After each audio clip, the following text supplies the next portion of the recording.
নমস্কাৰ এই মুহূৰ্তত আহি পৰিছে আজিৰ কেইবাটাও গুৰুত্বপূৰ্ণ খবৰ। লাখ লাখ মহিলাৰ বাবে ভাল খবৰ দিছে অসমৰ মুখ্যমন্ত্ৰী ডক্টৰ হিমন্ত বিশ্ব শৰ্মাই। প্ৰতিগৰাকী মহিলা গোটৰ একাউণ্টত 10,000 টকা প্ৰদান কৰা হ'ব। 1 আগষ্টৰ পৰা প্ৰতিগৰাকী মহিলাৰ একাউণ্টত এই ধনৰাশি শুভ সোমাই পৰিব। লগতে দেশৰ কোটি কোটি কৃষকৰ বাবে এটা ভাল খবৰ। PM কিষাণৰ 20 নম্বৰ কিস্তিক লৈ কেন্দ্ৰীয় চৰকাৰৰ ফালৰ পৰা গুৰুত্বপূৰ্ণ সিদ্ধান্ত গ্ৰহণ কৰিছে। হয় বন্ধু-বান্ধৱীসকল, চৰকাৰৰ ফালৰ পৰা নতুন তাৰিখ ঘোষণাৰ সিদ্ধান্ত গ্ৰহণ কৰিছে। লাখ লাখ মহিলাই নতুনকৈ লাভ কৰিব অৰুণোদয় আঁচনি। যদি আপুনি এতিয়ালৈকে অৰুণোদয় আঁচনিত আবেদন কৰাই অতি শীঘ্ৰে আবেদন কৰাই লওক। কেৱল এয়াই নহয়, অসমৰ মুখ্যমন্ত্ৰী ডক্টৰ হিমন্ত বিশ্ব শৰ্মা চৰকাৰে নতুন আঁচনি ৰূপায়ণ কৰিব। যদি আপোনাৰ ৰেচন কাৰ্ড থাকে তেনে ক্ষেত্ৰত আপুনি প্ৰত্যেক মাহতে 1,000 টকা লাভ কৰিব। লগতে কেইবাটাও ৰাজনৈতিক খবৰৰ লগতে অৰাজনৈতিক খবৰ যুগুত কৰা হৈছে আজিৰ দিনটোত। গোটেই অসম তথা ভাৰতৰ বিভিন্ন প্ৰান্তৰ পৰা যুগুত হৈছে কেইবাটাও ডাঙৰ খবৰ। এনেবোৰ খবৰ পাই থাকিবলৈ চেনেলটি ছাবস্ক্ৰাইব কৰি ভিডিঅ'টো এটা লাইক কৰিবলৈ নাপাহৰিব। আজিৰ আমাৰ প্ৰথম খুবেই গুৰুত্বপূৰ্ণ খবৰ হৈছে অসমবাসীৰ বাবে এটা ডাঙৰ খবৰ। কোটি কোটি বিদ্যুৎ গ্ৰাহকলৈ ডাঙৰ খবৰ আহি পৰিছে। স্মাৰ্ট মিটাৰৰ দিন উকলিল, আকৌ ঘূৰি আহিব ডিজিটেল মিটাৰ। পুনৰ চৰকাৰৰ ফালৰ পৰা কেইবাটাও গুৰুত্বপূৰ্ণ সিদ্ধান্ত গ্ৰহণ কৰিছে। পুনৰ পুৰণি ডিজিটেল মিটাৰ লাভ কৰিব নতুন বিদ্যুৎ গ্ৰাহকে। APDCL আকৌ পুৰণি ডিজিটেল মিটাৰ পক্ষত। নতুন বিদ্যুৎ গ্ৰাহকে বিচাৰিলে লাভ কৰিব পুৰণি ডিজিটেল মিটাৰ। এইবাৰ গ্ৰাহকলৈ আকৌ পোষ্টপেইড মিটাৰৰ অফাৰ দিছে APDCL। নতুন গ্ৰাহকে বিচাৰিলে পাব পুৰণি ডিজিটেল মিটাৰ। পুৰণি গ্ৰাহকক দিয়া নহয় এই অফাৰ। হয় বন্ধু-বান্ধৱীসকল, APDCL তৰফৰ পৰা গুৰুত্বপূৰ্ণ জাননী প্ৰকাশ কৰিছে। জীৱনধাৰা আৰু ডমেষ্টিক কোৱা শ্ৰেণীৰ গাঁও অঞ্চলৰ গ্ৰাহকসকলে লাভ কৰিব এই সুবিধা। হয় বন্ধু-বান্ধৱীসকল, আপোনাৰ ঘৰত যদি মিটাৰ আছে নিশ্চয় কমেণ্ট কৰি জনাই দিব কোনটো মিটাৰত বিদ্যুৎ বিল বেছি আহে, নতুনটোত নে পুৰণিটোত, কমেণ্ট কৰি জনাই দিব।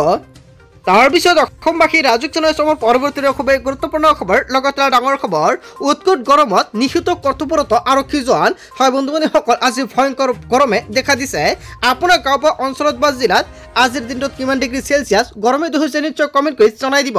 অত্যাধিক গৰমৰ ফলত গুৱাহাটীত মৃত্যু হৈছে আৰক্ষী জোৱান হিতেশ্বৰ কলিতাৰ। অসম আৰক্ষীৰ কৰ্তব্যৰত আছিল মৃত হিতেশ্বৰ কলিতা। গুৱাহাটীৰ দীঘলী পুখুৰীত সংঘটিত হৈছে এই ঘটনা। ঘটনাস্থলীত উপস্থিত হৈছে পাণবজাৰৰ আৰক্ষীৰ দল। হয় বন্ধু-বান্ধৱীসকল, এটা ডাঙৰ খবৰ আহি পৰিছে। নিশ্চয় কমেণ্ট কৰি জনাই দিয়ক আপোনাৰ গাঁও বা অঞ্চলত আজিৰ দিনটোত কিমান ডিগ্ৰী চেলচিয়াছে গৰমে হৈছে। তাৰপিছত অসমবাসী ৰাজুক জনাইছে আমাৰ পৰৱৰ্তী খুবেই গুৰুত্বপূৰ্ণ খবৰ। লগতে ডাঙৰ খবৰ, উচ্চতাৰ মাজতে প্ৰব্ৰজনকাৰী মুছলমানক লৈ মুখ্যমন্ত্ৰী ডক্টৰ হিমন্ত বিশ্ব শৰ্মাৰ বৃহৎ ঘোষণা। অসমত আছে 1 কোটি বাংলাদেশী, 3% আছে খিলঞ্জীয়া মুছলমান। আজিৰ তাৰিখত 2011 চনৰ লোকপিয়লৰ তথ্য অনুসৰি অসমত মুছলমানৰ জনসংখ্যা 36%।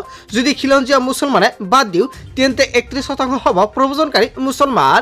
2021 পৰা 2031 চনলৈ ইয়াৰ সংখ্যা আৰু অধিক বৃদ্ধি পাব।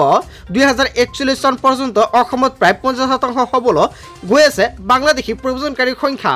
উচ্চতাৰ মাজতে প্ৰব্ৰজনকাৰী মুছলমানক লৈ মুখ্যমন্ত্ৰী ডক্টৰ হিমন্ত বিশ্ব শৰ্মাই বৃহৎ মন্তব্য কৰিছে। হয়, অসমৰ মুখ্যমন্ত্ৰী ডক্টৰ হিমন্ত বিশ্ব শৰ্মাই যিটো মন্তব্য কৰিছে জনতাই কি ক'ব? যদি জনতাৰ কিবা মন্তব্য কৰিব লগা থাকে আপোনালোকৰ মন্তব্যটো নিশ্চয় কমেণ্ট কৰি জনাই দিব। তাৰপিছত অসমবাসী ৰাজুক জনাইছে আমাৰ পৰৱৰ্তী খুবেই গুৰুত্বপূৰ্ণ খবৰ। লগতে ডাঙৰ খবৰ, 2 আগষ্টৰ ভিতৰত ভাগ্য উদয় হ'ব দেশৰ কৃষকৰ। PM কিষাণৰ 20 নম্বৰ কিস্তিৰ ধনক লৈ আহি গ'ল ডাঙৰ খবৰ। চৰকাৰে ধন বিতৰণৰ বাবে সাজু কৰিছে তালিকা। শীঘ্ৰে কৰি লওক এইকেইটা গুৰুত্বপূৰ্ণ কাম, অন্যথা বঞ্চিত হ'ব ধন লাভৰ পৰা। যোগ্য হিতাধিকাৰী পৰিৱৰ্তে অযোগ্য হিতাধিকাৰী ঘূৰাই দিব লাগিব PM কিষাণৰ ধন। আজি PM কিষাণৰ ৱেবছাইটত কৃষকসকলক কৈছে তালিকাত নাম আছে নে নাই চাবলৈ চৰকাৰৰ ফালৰ পৰা মুকলি কৰা হৈছিল ৱেবছাইট। কিন্তু এতিয়া আপুনি ৱেবছাইটটো খুলিব নোৱাৰিব, কিয়নো কেন্দ্ৰ চৰকাৰৰ ফালৰ পৰা ৱেবছাইটটো অফ কৰি দিয়া হৈছে। অতি শীঘ্ৰে চৰকাৰৰ ফালৰ পৰা PM কিষাণৰ 20 নম্বৰ কিস্তিৰ ধনৰাশি প্ৰদান কৰা হ'ব। ইয়াক লৈ কেন্দ্ৰীয় চৰকাৰৰ ফালৰ পৰা ডাঙৰ সিদ্ধান্ত গ্ৰহণ কৰিছে। বেনিফিচিয়াৰী লিষ্টত গৈ চাব পাৰিব নিজৰ নাম। হিতাধিকাৰীৰ বাবে মুকলি কৰা হৈছে টোল ফ্ৰী নম্বৰ। যিকোনো সমস্যা হ'লে দিব পাৰিব অভিযোগ। ছেভ কৰি লওক এই 3টা নম্বৰ। যদি কিবা সমস্যা হয় আপুনি অভিযোগ দিয়ক। PM কিষাণ ICT@gov.in মেইল কৰি দিব পাৰিব অভিযোগ। এইবাৰ বহু লোকৰ নাম কৰ্তন কৰা হ'ব তালিকাৰ পৰা। KYC নকৰা কৃষকৰ কটা যাব নাম। বেংকিঙৰ সৈতে আধাৰ কাৰ্ড যদি লিংক নহয় তেনে ক্ষেত্ৰত কৰ্তন হ'ব আপোনাৰ নাম। একাউণ্টত ডাইৰেক্ট বেনিফিট ট্ৰান্সফাৰ অপশ্যনত বন্ধ হৈ থাকিলে নাপাব ধনৰাশি।